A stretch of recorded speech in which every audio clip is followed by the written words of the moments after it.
Hey guys, welcome to the Short Term Show special episode series on Shenandoah, Virginia. A couple things I want to hit you with first before we get into the episodes. One, current purchase prices and current income data can be found on our website at theshorttermshop.com. So make sure you check that out because that can change all the time. Also, if you guys want to hang out with us and just talk about short-term rental stuff, you can do that with us and 60,000 of our closest short-term rental investor friends at our Facebook group. Same title as my book, Short-Term Rental, Long-Term Wealth. Make sure to like and subscribe to this podcast and all of our podcasts if you can, because that really helps us out. You can subscribe to our YouTube channel, The Short Term Shop YouTube, and then also follow us on Instagram at The Short Term Shop. And if you're ready to buy a house with us in any of our 20 markets, you can email us at agents@theshorttermshop.com or really any of the avenues that I just gave you. Now let's get into it. Here we go. Here we go. It is good to be here. A great day for a great day. Cash Flow Carl, Short Term Shop, special episode, Shenandoah. And this is episode 1 of 10, and we will do some refreshers along the way. Great to be here with Mr. Allen, who is an agent in the market. And today we're going to talk about why the Shenandoah area, Virginia, and what makes it a good area to invest. So, Allen, what do you have for me? A little speech on the area and why it kicks so much ass. Yeah, absolutely. So this is John Denver country. I mean, John Denver wrote songs. People write songs about this area, and they have for centuries now. And it's just a beautiful, beautiful area. It's the foothills, the Piedmont of Virginia. Super scenic. They've got the Shenandoah National Park running through here, the Shenandoah River running through here. They've got wineries, they've got breweries, they've got hiking trails. The Appalachian Trail runs right through it.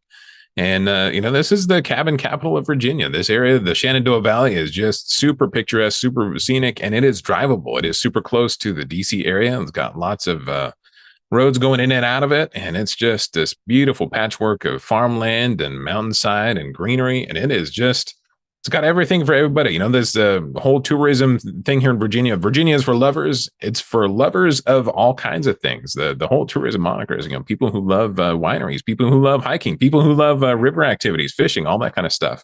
And Shenandoah's got it all. And but beyond that, it's a very price-wise accessible place to start investing in short-term rentals. Yeah, many metro areas within driving distance. Obviously, DC is the biggest one. Baltimore. You have Richmond, which I've been to Richmond many times recently. I have that airport memorized, it seems, which is a cool area. Norfolk maybe a little bit far there, but maybe Durham, Raleigh, those areas, and probably even Pittsburgh folks are coming down. That's not too terribly far. So a lot of giant metro areas have access to the area, and if you're looking to get to the mountains, this is probably a pretty good place to start. Tourism in general, what do we have to do there? What are we doing? What are we taking the kids to do? And, hiking, theme parks, all that kind of stuff. Yeah, you got some good stuff here. So let's start with the resort. So we got like Bryce Resort, we've got Massanutten Resort, we've got Wintergreen Resort. Those are all season resorts. They've got stuff to do year round. You can go skiing, you can go snowboarding, you can go tubing during the wintertime when they got some snow. And during the spring, summer, fall, you've got hiking, downhill mountain biking on those ski slopes when they don't have snow on them. You've got canoeing, kayaking on the rivers. You've got all kinds of stuff you can do. Agro-tourism. You can go see wineries, breweries. There's museums around here. There's Civil War battlefields, if that's your thing. They've got a lot to do, and it's very drivable, very accessible. And and during the off season, like during the summer, you've got picket orchards around here. You can pick apples, cherries, fruits of all kinds of stuff like that. And it's just picturesque to drive around here. So, going back to that John Denver song, I was thinking about country roads. It really is it attracts a lot of people driving around here, just taking in the countryside, lots of scenic views, driving up and down the roads. Not quite as like hilly and curvy as the Smokies, I would say, but it does attract the eye. Driving up and down Interstate 81 up here, it is hard to keep your eyes on the road sometimes. It is just so beautiful looking to the right, to the left. It is just a sight to behold. And that's part of the reason why people have come here for so long. And, people like, there's a lot of people who live out there on a permanent basis, but it does attract a lot of people just to come and visit the Shenandoah River. Just take it all in. Yeah.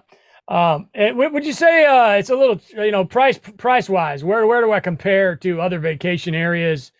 How much is it going to cost me? I know this is terrible to throw out actual numbers, but because they change so often. But Yeah, no, it's what are we looking at to get into a house? so I think a reasonable person could probably it's going to be between, I would say, 250 and 600,000 is going to be a good price range to set for, getting a good 2-bedroom, 1-bathroom cottage. Or you could, get a 3-bedroom, 3-bathroom, or, even up to 5 bedrooms for that price range. So it's fairly moderate compared to some of the other vacation markets around here. It's fairly economical, and you get a great value. Yeah, and if you play it right, you can get a good cash on cash return. But it's going to depend. It's going to be variable. But compared to other vacation markets, this is going to be a good place to just stretch your dollar a little bit. Get a little bit more for what you're paying. Single family home, condo, all of the above. Yeah, it's got the whole range. So closer to the resorts is where you're going to find most of the condos. But obviously off the resort properties, away from those, you're going to find, single family homes and cabins and that kind of thing, off on acreage. Sometimes you're going to be able to find cabins that have 3 or 4 acres and lots of privacy. And yeah, it's a great place. And other places you're going to find, in closer to the resorts, not only are you going to find condos, but you're going to find homes that look almost like what you'd find in an urban neighborhood, but they rent out well. They do well. Massanutten Resort, Bryce Resort, there's good examples of places to find those. But yeah, you're going to find the whole gamut here: single family homes, townhomes, condominiums, all that kind of stuff. Okay, cool. And so a little cheaper than your average Joe vacation market, because in general, vacation markets are more expensive than the average bear. And that's something to keep in mind. So if your budget is a little on the lower side, this might be a great place for you to check out. When you say resort, what does that mean exactly? Swimming pools and slides and playgrounds, or what are we looking at? Yeah, so a lot of the resorts around here, their kind of signature is they have ski slopes, right? So Massanutten Resort, Bryce Resort, they have ski slopes, and Wintergreen Resort has the same thing. And they also have, like, Bryce Resort has a fairly well kept golf course and full 18 holes. And they've also got an airstrip and a couple other things. Massanutten Resort has this indoor-outdoor water park that they've got nearby. A lot of them have swimming pools, tennis courts, putting in fitness centers. And Bryce Resort just built this new ski lodge that they're it's nice and spruced up, looks great. So they're expanding their attractions, and it just seems like they're getting bigger every year. You got to be careful though. In some of those resorts, some of those amenities are mainly available to members of the resort. People who have memberships there. They do have guest passes you can use. You definitely got to check with that for more specifics. Check with those resort memberships. But yeah, a lot of the amenities are open to the public, and the ski slopes obviously open to the public, and a lot of water parks, all that kind of stuff open to the public. So definitely something that's going to be an all season attraction, and especially like around here during the summer months, you're going to find a lot of downhill mountain bikers going down these ski slopes, and these resorts really get into it. They set up some equipment down there to give you jumps and huge like wooden ramps for curves, that kind of stuff. They really get into it, so they're really leaning this all season resort reputation. Okay, cool. And it seems like a lot of these areas you're talking about were they built specifically for rentals, or do people live in them, or a lot of short-term rental specific areas? Or yeah, so a lot of these resorts and the areas surrounding, I don't think they're necessarily built for short-term rentals, but they have really leaned into it. They appreciate the tourism. Some of these areas are a little bit more rural, and the short-term market, the short-term rentals really do provide a lot of employment opportunities for the locals. And so the counties, a lot of them have really embraced it. There are a couple of counties where their regulatory environment kind of makes you wonder if they're trying to discourage it in some places, but for the most part, you're going to see like Page County, Rockingham County, Shenandoah County, fairly friendly to short-term rentals. And and I would say that even like an HOA is not a deal breaker here. Some of the HOAs really do, make it easier for a short-term rental. They pay for a lot of the amenities, even some of the utilities, garbage pickup, road maintenance, all that kind of stuff. And here in Virginia, again, I'm not a lawyer, so don't take this for anything more than just my take on it. But there was a Virginia Supreme Court ruling in 2007 that said if HOA does not specifically prohibit short-term rentals, and it has to be explicitly allowed. Again, like that's I'm not a lawyer. I don't even play one on TV. So definitely check that out with your attorney if you have questions about it. But a lot of the HOAs around here are fairly friendly to short-term rentals.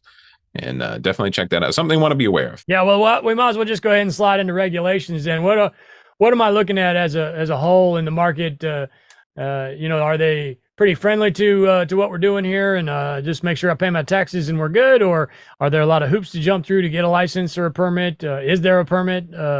All that kind of stuff. So that's going to vary by county. And the Shenandoah Valley touches, I would say, 8 or 9 different counties. Shenandoah National Park is huge. And driving north to south, it'll take you more than 2 hours. And especially in the fall, it'll take you a lot more than that because there's a lot of people crammed on the Skyline Drive or Blue Ridge Parkway trying to see the leaves. But it's a huge area, and you're going to find different regulatory postures in the counties as you drive from north to south. I would say probably top of the list, most friendly towards short-term rentals is Page County, right smack dab in the middle of everything. So Page County is probably going to be the most friendly, and they do ask you to apply for a permit, and that's last time I checked, it was about a 2-3 week process and a nominal fee. Other counties can get pretty expensive for that permit application fee, and they can take 3 or 4 months to wait for that. So definitely make sure you're doing your homework ahead of time. Warren County, Fauquier County, and a couple others surrounding. If you get above a certain size, they do want you to apply for a full-on business permit, and that can cost quite a bit of money and take a little bit of time. So definitely want to make sure you're doing your homework to make sure you understand what's involved in getting a short-term rental up in your particular area. But for the most part, a 2-bedroom, 1-bathroom cottage, 3-bedroom, 3-bathroom home, you're going to be just fine. Just make sure you're you're doing your due diligence when it comes to regulatory environment. Yeah, and another reason to use the short-term shop. Again, we're not here to, we're not offering legal advice or anything like that, but we are experts in the field, and we will do our best to steer you in the right direction when it comes to all things short-term rental. Hence the name Short-Term Shop. So let's talk about, you mentioned the vast, geographical area. Let's just say hypothetically, or I'm going to actually do it in real time. Let's pull up a map. Where am I looking at here that's going to be, kind of the best, there's 2 schools of thoughts here. Areas where I want to take my family and buy a house for like a, recreational purposes and maybe rent it out a little bit. And then just straight up income producing property. So, if I'm looking at a map, from what town to what town is it? Give me a geographical region for me to kind of begin my obsession. All right. So smack right down in the middle of the Shenandoah Valley region is the town of Luray. And that's going to be a major tourist attraction. You've got Luray Caverns there. You've got to the west, you've got the South Fork of the Shenandoah River. And heading over to the east along 211, you're going to intersect with one of the main entrances to the Shenandoah National Park region. And you get the Appalachian Trail goes right through there. It's a great place to hop on Skyline Drive or Blue Ridge Parkway. They're one and the same up in this up in this neck of the woods. And you can drive north and south along there and get some nice scenic overlooks. And during the fall, you're going to find lots of people taking Skyline Drive, Blue Ridge Parkway, trying to catch the fall colors. So Luray is kind of close to everything. You're 15 minutes from Shenandoah National Park. You're 5 minutes from Luray Caverns, 10 minutes from the South Fork of the Shenandoah River. You've got canoe and kayak rental companies all up and down there, and nice cabin rentals all up and down the Page Valley Road, which heads north and south, kind of parallel to the South Fork of the Shenandoah River there. So Shenandoah, the Valley region, Luray is kind of the dead center of it. And they are branding themselves as the cabin capital of Virginia. Page County is. So Luray is kind of smack dab in the middle of it. So if you go north, I would say up to about Rileyville, right up at the top of your screen there. Rileyville is going to be a great place to find, cabin rentals, that kind of thing. More of a Smoky Mountain cabin look, where you're going to find, cabins with a deck, with a view and a hot tub, lots of exposed wood inside, paneling, all that kind of stuff. So Rileyville is about the northern edge of Page County. And then as you head south along, 340, it's kind of right intersects Luray, and you get down to the town of Stanley. And then, even further south, you're going to find the town of Shenandoah. And so there's going to be short-term rentals all along that route. And so, Luray, Stanley, Shenandoah, and then you're going to come down to the town of Elkton and Massanutten. Well, McGaheysville, I should say. Massanutten is kind of the neighborhood. Massanutten and McGaheysville are kind of one and the same thing. But you got into like Elkton and McGaheysville, there's lots of short-term rentals there. Up in the foothills, you're going to find lots of cottage and, 3-bedroom, 2-bathroom homes, kind of the bread and butter there. And that's where you're going to find a lot of the resort amenities. So that indoor, outdoor water park, the 4-season activities, mountain biking in the spring, summer, and fall. And then obviously you've got, the skiing and snowboarding, tubing, downhill in the winter, and, all kinds of stuff like that. So that is the bread and butter of the Shenandoah region. But over to the west, you hop over the Massanutten Mountain Range to the 81 corridor. And you're going to find, north of Harrisonburg, Harrisonburg's that little university town to the lower left. It's got JMU there, and it's got a fairly sizable population as well. And if you go north along 81 from Harrisonburg, you're going to start to look to the left and right. And that's the North Fork of the Shenandoah River. And that is also a very picturesque place to, rent cabins. There's lots of stuff along the river that's going to do well there. And, also you're going to find a little, kind of Americana farmhouses, staking out their claim in some of the agritourism in the area. And then even further west, just left of the 81 corridor, you're going to find Basie and Mount Jackson, Virginia, and Basie is where Bryce Resort is, and then Bryce Resort is also a good all-season resort attraction that also has a lot of amenities, golf courses. It's got ski slopes, it's got river activities, it's got Lake Laura up there that you can rent kayaks, canoes, and swim around, jump in the water, all that kind of good stuff. So it is a fairly sizable area, and driving north to south, it does take a while to get through there. You've got all kinds of stuff to do along the way, like wineries, breweries, agrotourism, all-season resorts, river activities, hike along the Appalachian Trail, all kinds of stuff up in that area. And of course, this over here is the bulk of the Shenandoah National Park. This big green section, I would assume. Yeah, it continues all the way from Front Royal. So Front Royal is at the top of your screen. It goes all the way down to Waynesboro, just south of there. It kind of peters out when you get down to Wintergreen Resort. Wintergreen any good? I do hear good things about it. Yeah, so Wintergreen is a good resort. It's also got like the all season. It's a little bit smaller, but there's a lot more like permanent residents down there as well. It's they say it's a different thing to everybody who goes down there. There's a lot of people. I know there's a lot of high dollar homes down there as well. You'd be surprised. It might seem like a smaller resort, but it is got some nice high dollar homes down there. And so if that's more your speed, then you're looking for a bigger, property to rent out, Wintergreen is definitely a place to consider. And they've got some towns just real close to it, Nellysford and Roseland, that are just to the south and southeast of it. And those are great places to look as well for some fairly reasonably priced short-term rentals. And again, it's close to Charlottesville. Charlottesville and Stanton and Waynesboro are towns that are going to be close in within driving distance there. This far south, you're not going to get as much traffic from the DC area, but there are other towns nearby. So, Charlottesville has its own international airport. University of Virginia is there. And you're going to get a lot of driving traffic coming out to Wintergreen from that area. Again, in Wintergreen Resort is right smack dab in the middle of the Appalachian Trail territory. So Appalachian Trail is going to go right down through Wintergreen, and you're going to see a lot of attractions there as well. Super picturesque, super beautiful. And lots of agritourism, vineyards, wineries, breweries, all that kind of stuff down in that area as well. Okay, great. Talk to me about this skiing. So where do I go for that? Are they making their own snow? Is it natural snow? All the skiing details that I need. Yeah, so skiing, you're going to want to look at Bryce Resort and Massanutten Resort. Those are the two that have the ski slopes that I think are probably the most attractive to people who are into skiing. And this is East Coast skiing, so it's not going to be like, Utah, Powder, Colorado. It's not going to be the same thing. And there, the snowy months down here are going to be like January, February most of the time. And every couple of years, it seems like every 5 to 7 years, we get Snowmageddon is what they call it out here, where we get like 30 inches of snow in one night. But the mountains always get more snow than the lower parts out here in the DC area where the big population is. But they do have their own snow machine. So even if they don't have a lot of snowfall and, they still got cold weather, they're going to be pumping out some snow there on the slope. So you should be able to still ski, snowboard and tube as long as the weather's cold enough. So yeah, those mountain resorts, hopefully climate change does not ruin that, season for us. But we're looking at January, February being good ski months for Massanutten and Bryce Resort and Wintergreen as well. Okay, cool. Speaking of seasonality, let's talk about that. It seems to be pretty much on par with most mountain markets, wherein December through February are pretty dead, but you can get a little bit of action because you do have some skiing. It's unlike the Smokies where there's basically no skiing.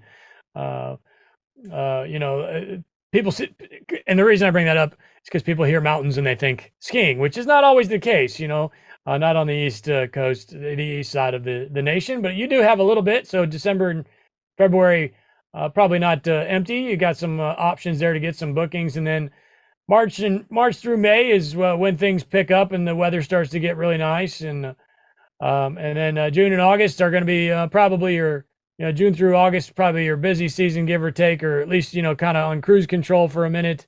And then October's, I think, going to be your busiest time of year. and then as we slide into the holiday season. So give me your take on a 12-month calendar. Yeah, so a lot of what you touched on is probably going to be super accurate here as well. So it's very similar to the Smokies in many of the seasonality aspects. You're going to find, right after Christmas is going to be a little slower. January is going to be a little slow, and then right as school gets out, it's going to start picking up. March, April, May are going to start to pick up a little bit. September is going to be a little bit slower because that's right after school starts here. People have, exhausted a lot of their vacation. They're not, trying to get out of the way of the school schedule.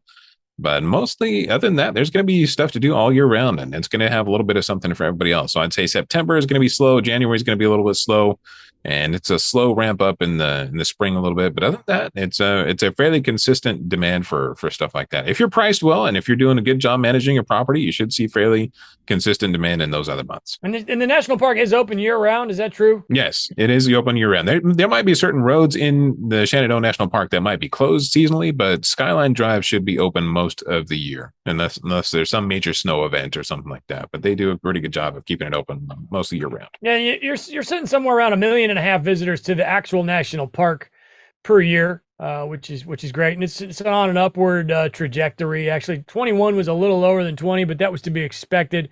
I actually haven't seen any numbers put out yet for 22 by the Park Service, which is not uncommon as they move a little slow. But right around 1.5 million. Again, just to the park. This is not all the area attractions and skiing and all the other awesome things that you can do in the area.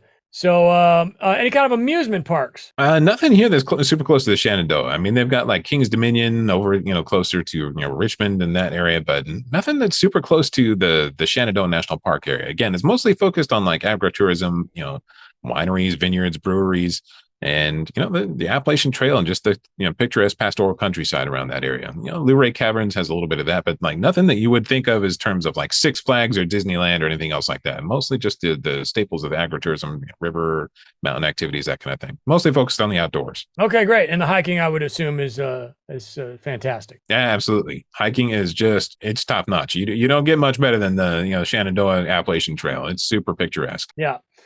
Which it's nothing to sneeze at. There's a huge contingency of hikers. I'm one of them. I love to. I mean, that's the first thing on my list. Anytime I'm headed to anywhere that there's hiking, it's I'm going to the biggest and baddest trail that I can find, and that's a big deal. Okay, anything we missed? What did we miss? Anything we can touch on to sell your market? Why is this the coolest place on the planet? Man, I think we touched on most big things, but it's hard to explain it. Like I could describe it all day long to you in a podcast, but I always recommend that people come out here and see it because it just does not do it justice. I mean, the background picture here for those who are watching the podcast is part of the Shenandoah. It's just part of that beautiful rolling hills countryside. And it's just a picture is worth 1,000 words. So come out and see it. Come out and explore. Let me give you an itinerary. Get in touch with me, Alan at theshorttermshop.com. Reach out and I'll give you an itinerary of places you can come out and see and get a good feel for what this area looks like. And you can pick just about any area. There's a cabin and there's an environment for just about anybody. Large cabins for family activities, small cabins for just a weekend getaway for a couple, all kinds of stuff. So come out and see it. I do have a couple of questions. I didn't want to Google it. Alan, what is a Piedmont? Piedmont is just the French word for foothills. So, Piedmont is the foothills. And the Piedmont region is essentially the east side of the Appalachians as it rolls down into the flatter farmland country of, central Virginia. So Piedmont is kind of just the foothills on the east side of I guess you could call it Piedmont is the east side of the Appalachians that rolls down into the flatter parts of Virginia. Okay. And my second question is, why is Virginia for lovers? Virginia is for lovers of it's really a tourism moniker for people who love wine, people who love hiking, people who love river activities, fishing, skiing, all that kind of stuff. If you love something, Virginia is for you. Virginia is for lovers of anything you can find here in Virginia. It's kind of how they branded themselves. So it's not. I know people kind of think of it as Virginia is for lovers. Is that some kind of like a play on romantic? This that people who are in love come here. No, Virginia is for lovers of aficionados of the finer things in life. I guess I put it that way. Well, it worked because I got to be honest. I don't know that I know any other state's marketing slogan. So they did a good job there. Okay, great. Short-term shop special episodes, Shenandoah, episode 1. Cash Flow Carl on behalf of Alan Taylor for the Short Term Shop. And I do believe Avery is going to be in hosting episode 2. Make sure you subscribe, as we will be adding more as time progresses. And thanks for hanging with us on the Short Term Show special episodes.